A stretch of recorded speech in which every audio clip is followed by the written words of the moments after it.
Hello दोस्तों, मेरे channel में आप सभी की स्वागत है। आखिरी इस वीडियो के माध्यम से जो कि भारतीय संविधान का जो कि प्रश्न जो कि करवाने वाले हैं, जो कि सभी एग्जाम के लिए इम्पोर्टेंट रहने वाला है। आप किसी भी एग्जाम की तैयारी कर रहे हैं तो भारतीय संविधान से आप लोग का जो कि प्रश्न जो कि एग्जाम में जो कि देखने को मिलता है। तो चलिए आखिर इस वीडियो के माध्यम से जो कि भारतीय संविधान के कैसा प्रश्न आप सभी को एग्जाम में जो कि देखने को मिलता है। तो पहला प्रश्न क्या पूछ रहा है, भारत का संविधान 26 जनवरी 1950 ईस्वी में लागू हुआ था। तो भारत का संविधान कब लागू हुआ, तो 26 जनवरी 1950 ईस्वी को भारत का संविधान जो कि लागू हुआ था।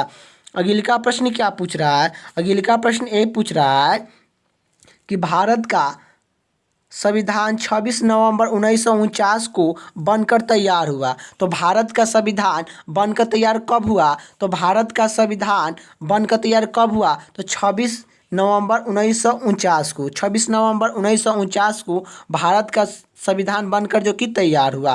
अगले का प्रश्न क्या पूछ रहा है, संविधान निर्माण में संविधान सभा के द्वारा किया गया। तो संविधान को निर्माण में जो कि सभा के द्वारा जो कि किया गया था, संविधान को निर्माते समय जो कि सभा के द्वारा जो कि किया गया है। अगले का प्रश्न क्या पूछ रहा है, संविधान सभा का प्रथम बैठक 9 दिसंबर 1946 ईस्वी को हुआ। तो संविधान सभा का प्रथम बैठक कब हुआ, तो 9 दिसंबर 1946 ईस्वी को हुआ। अगले का प्रश्न क्या पूछ रहा है, अगले का प्रश्न ये पूछ रहा है कि संविधान सभा का गठन केन मिशन के प्रस्तावना पर हुआ। तो संविधान सभा का गठन किस प्रस्तावना के द्वारा हुआ, तो केन मिशन प्रस्तावना के द्वारा जो कि हुआ, केन मिशन के द्वारा जो कि संविधान सभा का गठन हुआ था। अगले का प्रश्न की ओर चलते हैं। अगले का प्रश्न क्या पूछ रहा है, अगले का प्रश्न ये पूछ रहा है संविधान सभा की अंतिम बैठक 24 जनवरी 1950 ईस्वी को हुआ। तो संविधान सभा का अंतिम बैठक कब हुआ, तो यह संविधान सभा का अंतिम बैठक जो कि 24 जनवरी 1950 ईस्वी को हुआ था। अगले का प्रश्न की ओर चलते हैं। अगले का प्रश्न क्या पूछ रहा है, भारत के उच्च न्यायालय के न्यायाधीश की संख्या बढ़ाने का अधिकार भारत की संसद को है। तो यह आप लोग का बताओ कि आखिर आंसर आप लोग का इसका क्या हो जाएगा।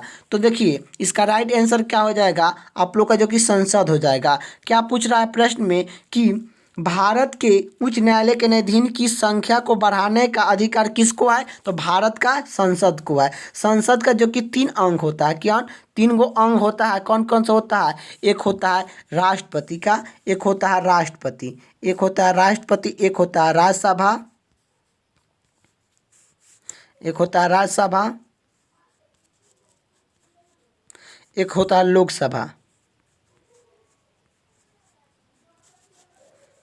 ये तीनों क्या है, तो ये जो कि भारतीय संसद का अंग है, ये आप लोग का याद होना चाहिए, अंग है। तो यही आप लोग का प्रश्न पूछा है, भारत के उच्च न्यायालय के न्यायाधीश के संख्या को बढ़ाने का अधिकार किसको है, तो संसद को है। अगले का प्रश्न की ओर चलते हैं। अगले का प्रश्न क्या पूछ रहा है कि भारत में हाई कोर्ट की संख्या 25 है। तो भारत में हाई कोर्ट की संख्या कितना है, तो 25। तो भारत में हाई कोर्ट की संख्या कितना है, तो 25 है। अगले का प्रश्न की ओर चलते हैं। अगले का प्रश्न क्या पूछ रहा है, उच्चतम न्यायालय के न्यायाधीश को शपथ ग्रहण राष्ट्रपति के द्वारा किया जो कि दिया जाता है। तो राष्ट्रपति जो कि शपथ दिलाते हैं किसको, तो यह जो कि उच्च न्यायालय के न्यायाधीश को शपथ कौन दिलाते हैं, तो राष्ट्रपति जो कि दिलाते हैं। अगले का प्रश्न क्या पूछ रहा है, संविधान सभा के लिए चुनाव, संविधान सभा के लिए चुनाव जुलाई 1976 ईस्वी में निश्चित हुआ था। तो संविधान सभा का चुनाव के लिए कब निश्चित किया गया था, तो यह जुलाई 1946 ईस्वी को संविधान सभा का जो कि चुनाव हुआ था। यही बात करें कि संविधान सभा के लिए चुनाव जुलाई से अगस्त 1946 ईस्वी तक हुआ था। तो यह जो कि जुलाई से लेकर अगस्त तक जो कि हुआ था संविधान सभा का जो कि चुनाव। अगला प्रश्न क्या पूछ रहा है? अगला प्रश्न ये पूछ रहा है कि संविधान सभा का गठन केन मिशन की प्रस्तावना पर जो कि हुआ। संविधान सभा का जो कि केन मिशन के द्वारा जो कि प्रस्तावना पर जो कि संविधान सभा का जो कि गठन हुआ। अगला प्रश्न आप लोग का क्या पूछा जा सकता है? आप लोग का जो कि वह प्रश्न जो कि अगला यही पूछा जाएगा कि संविधान सभा में 289 सदस्य थे। संविधान सभा में कितने सदस्य थे ये पूछेगा कि संविधान सभा में कितने सदस्य थे, तो 389 थे। इसका राइट आंसर हो जाएगा। तो आखिर आप लोग का वीडियो कैसा लगा कमेंट बॉक्स में बताइएगा। वीडियो अच्छा लगे तो लाइक कर दीजिए, चैनल पर नहीं तो चैनल को सब्सक्राइब करिए। जय हिंद जय भारत।